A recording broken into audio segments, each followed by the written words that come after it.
Now from the University of Okoboji, it's Okoboji Broadcast with Jeff Thee. Welcome to Okoboji Broadcast, everybody. I'm Jeff Thee, coming to you again from the Dickinson County Museum. Mary Dreier is here with me again today. When it's Wednesday, we know it's History Wednesday, Mary, and welcome.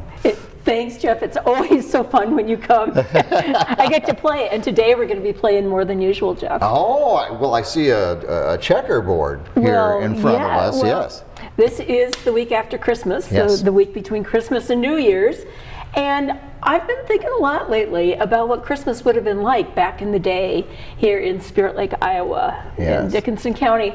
And I'm guessing maybe that there were some things that were very similar to what we do now, and that there were some things that were very different. Well, I would imagine, I can think of a lot of differences just with what kids would be doing. I bet they spent a lot more time going outdoors and playing and so forth, and sleds and all that sort of, and stuff kids still do, but there's more of this today. Right. I don't think too many kids in 1915 got an iPad. I just don't think that probably happened. I think that was a number of years away at that point. But what were they doing? What were they doing? Well, let me show you a couple things. This happens to be a scrapbook that was gifted. I'm going to lose some of the pieces here. Get them out. In 1895. Oh my. To Gertrude M. Bjornson, Orleans, Iowa, from Papa and Mama, December 25th, 1895. Wow. Now, Gertrude was my great aunt. Oh, okay. And she would have been. And I recognize it's Teddy Roosevelt. Of course. Yes. And she would have been only 7 years old at that Christmas. And I just think this is so cool, and it also kind of gives me a brief glimpse into what life at Christmas in 1895 would have been. Right. She pasted all sorts of things in this scrapbook. There is a card from Norway. I don't know how to pronounce what the greetings are on it, but I know it's from Norway, where her parents were from. Here's a reward of merit that she pasted in here. Oh. And I found there's a sympathy card in here, all sorts of cards and cutouts. And I have no idea what these cutouts came from. They're on stiff paper. Right. Just random things. And I can't believe that a 7-year-old actually cut these out herself. Wow. But obviously this was an important book for her. Oh, yes. And I would bet that this was probably the only gift that she got. Yeah. And it was treasured. She didn't even fill it out all the way. In all of her 96 years, she didn't get it finished. Really? Lived to 96, huh? Yeah. Wow. Yeah, right here in Spirit Lake. Well, you know, kids still, with their stickers and so forth, and like to do that stuff, but it's more store-bought as opposed to things that go with your family. Right. And you know, I noticed there were a lot of the cutouts were obviously from seed catalogs, so they must have had seed catalogs back in the day, and were probably excited about getting the seed catalog so they'd know what they'd be planting and whatever. But that just really, I love that it's inscribed December 25th, 1895. You know, that it's almost like a time capsule. It is. Of 1895. It is. And there are cards in there that I know have writing on the back. I've tried to kind of carefully lift them out, but that's not going to happen. You hate to, you wouldn't want anything to just destroy those memories. Just take them as they are. And I've spent some time this morning going through some of the collections here at the museum and tried to pull out some kind of interesting items that could have been gifts back, let's say early 1900s or so. Okay. Most of these things aren't dated, so I can't tell you exactly, but they're pretty cool. This is a Christmas box that somebody very meticulously wrapped in paper. And the paper is really cool. Little kids are wearing snowsuits. There's a Santa Claus, rocking horse. So somebody took, that's just a box, and they did the work on making it a Christmas box. Yeah. And I didn't even notice this until just right now, Jeff, but on the inside, to Miss Brett from Alvin Lau. Oh. Isn't that cool? I wonder if Miss Brett was possibly a teacher? That would be my hunch. Yeah. This kid wanted to make good with a teacher. Going for the A. Yeah, no kidding. I got to bring that average up. Yeah. And I found this in our collection too. This is a toy banjo, a musical toy banjo. And I'm guessing you would turn the crank on this, and there was probably Like something inside that would make music. Like a musical box. But the graphics on it are very, very old. I have no idea what the actual date is on this, but you know, it's super around cool there, somewhere around Right. either before or maybe just after the turn of the century, I would guess. I would guess too, and likely was a Christmas gift. Yeah. You know?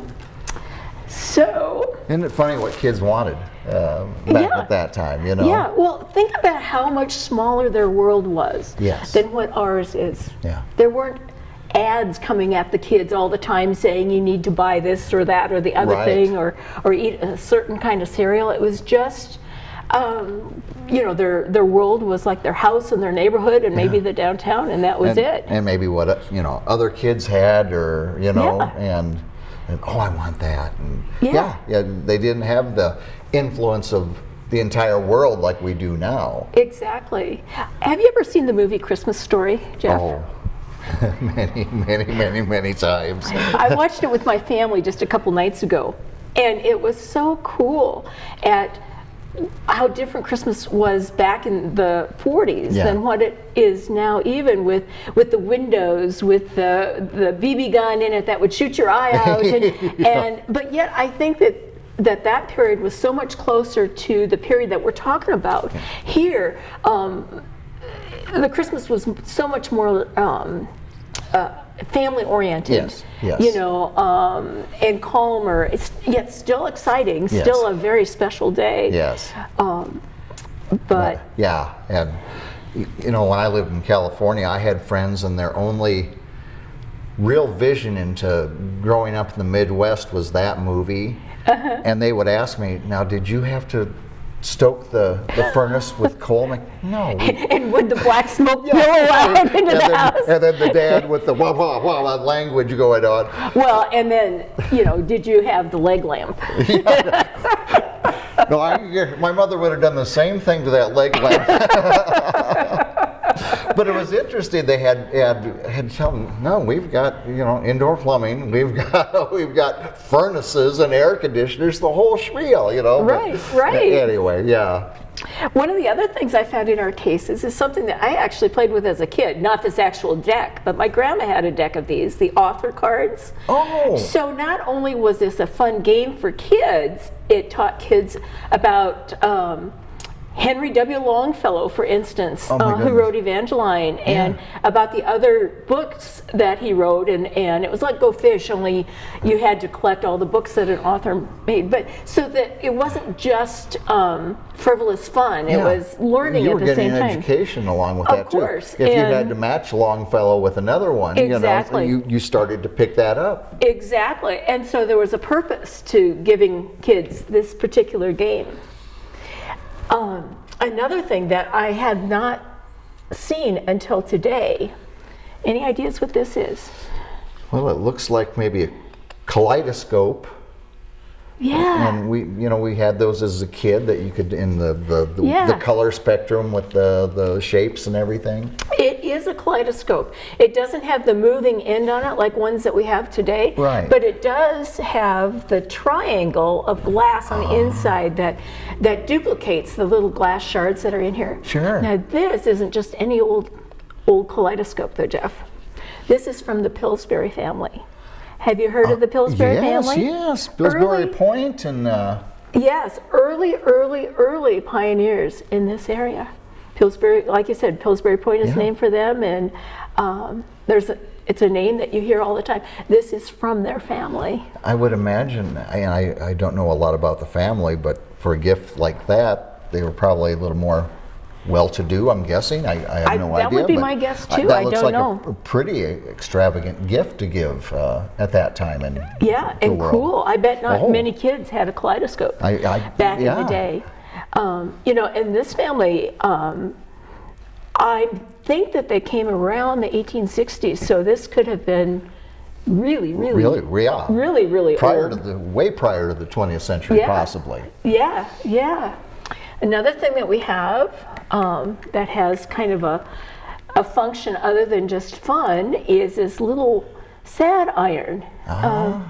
This is the type of iron that women used at that age, or back in the day. Right. The top comes off, the handle comes off, put it here, but this was teaching little girls how to be a housewife. Right. Back in the day. It's just so cute, though. It is. Little, and when the top comes off, because didn't they put a heating element of in there? They would put this in the coals or whatever to get it hot. Yeah, and you'd have multiple pieces of the bottom, the heavy part, and a handle, and you could transfer. You could have one heating so the while handle you wasn't used hot, one. so you got ouch. Yeah. But they were teaching the little girls how to be good housewives. And that was at that time. That was kind of the role of women at that time. Yeah, obviously, it was. yes. And yet another item that we have is kind of along the same vein. Oh, look at this that. little stove. It's called Pretty Maid. Oh. And the graphic on here is a beautiful blonde woman holding up two really nicely decorated cakes, done, cooked, of course, in this wood-fired stove. Yeah. Yeah. So, anyway. So, the toys depicted, not only the time and kind of roles of men and women, and interesting.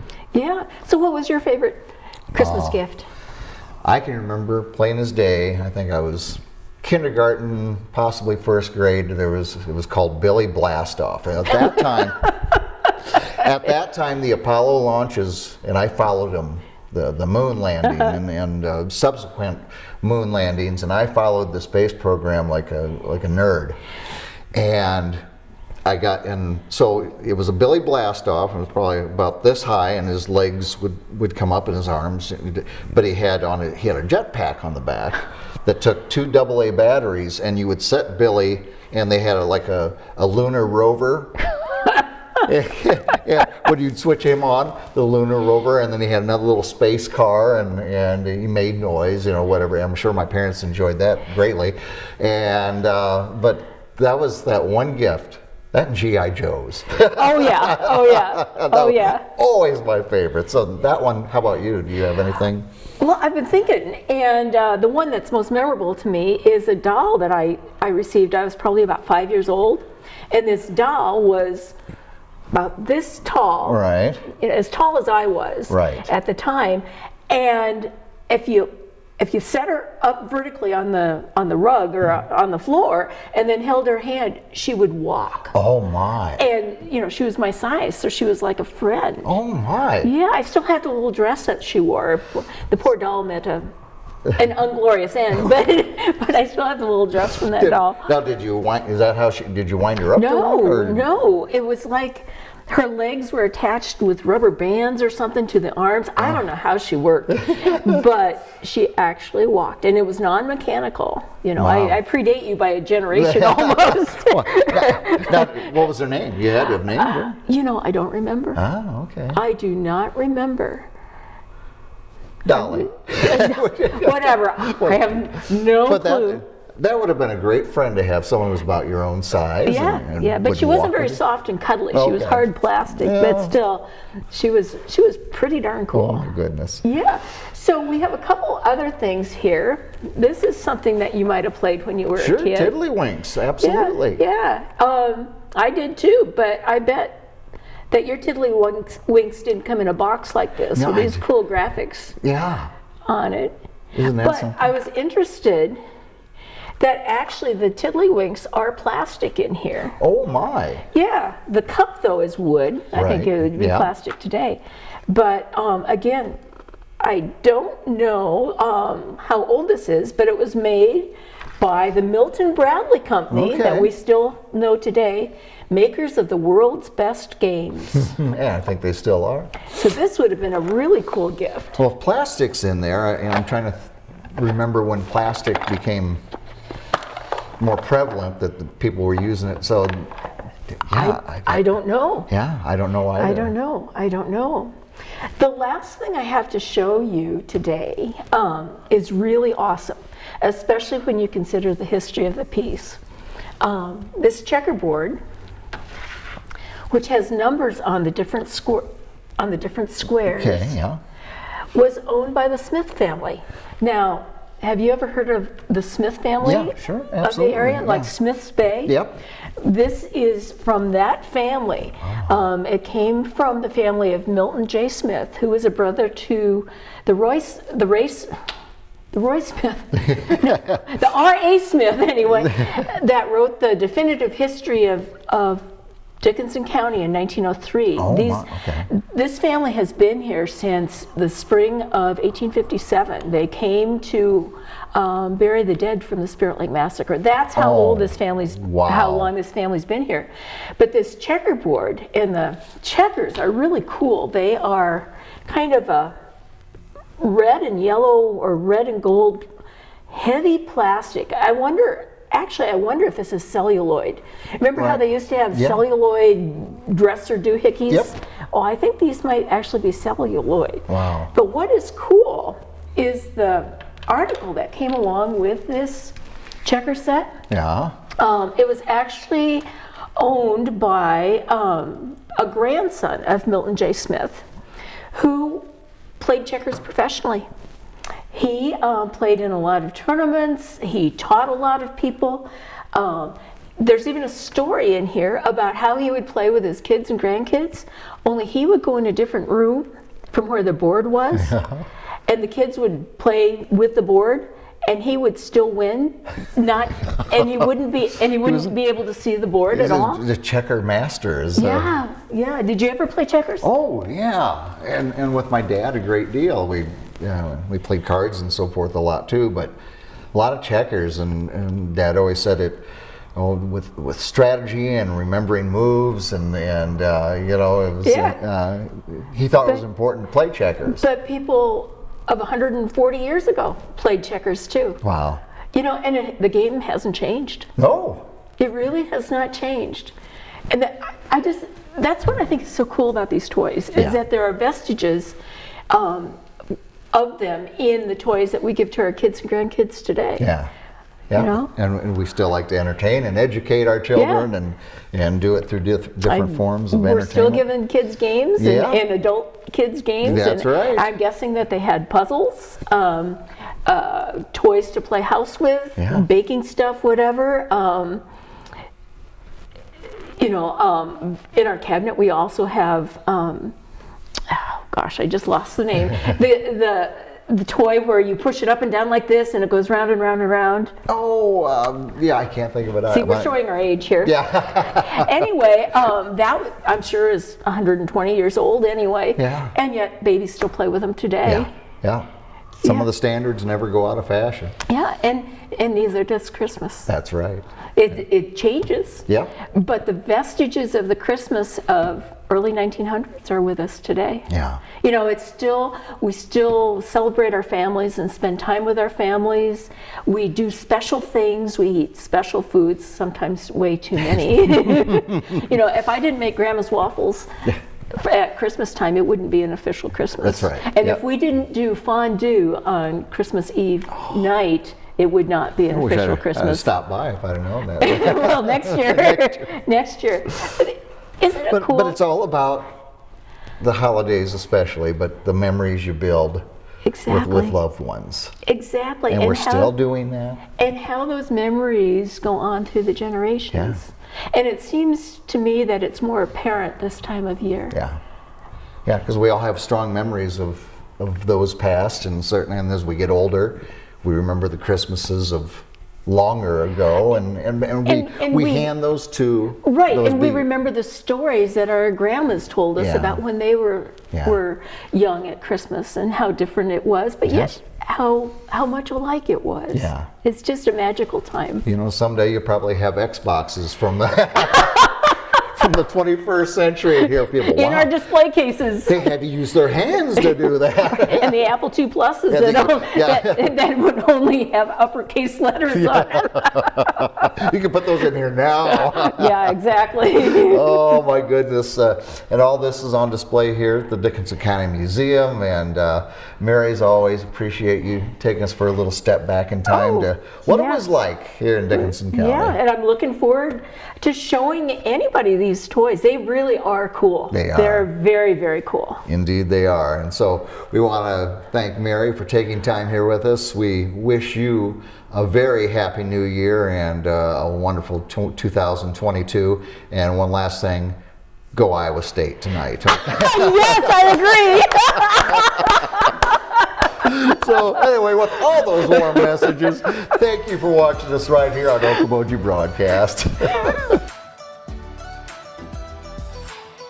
Okoboji Broadcast from the studios at historic Arnold's Park Amusement Park is brought to you in part by the Scott Troutman State Farm Agency in Spirit Lake, Quest Wealth Management, a financial advisory practice of Ameriprise Financial Services, advisor Jan Spielman, AJ Spielman, and Erica Wachholz. Ducky's Marine and Motorsports Repair in Spirit Lake. Bank Midwest, dream big, plan wisely, live well. Lakes Regional Healthcare and Avera Partner. Ruthven Locker at the Lake, where carnivores are welcome on Hill Avenue in Spirit Lake. Beck Engineering in Spirit Lake. Be Radiant Laser Skin Studio in the Okoboji Plaza in Okoboji.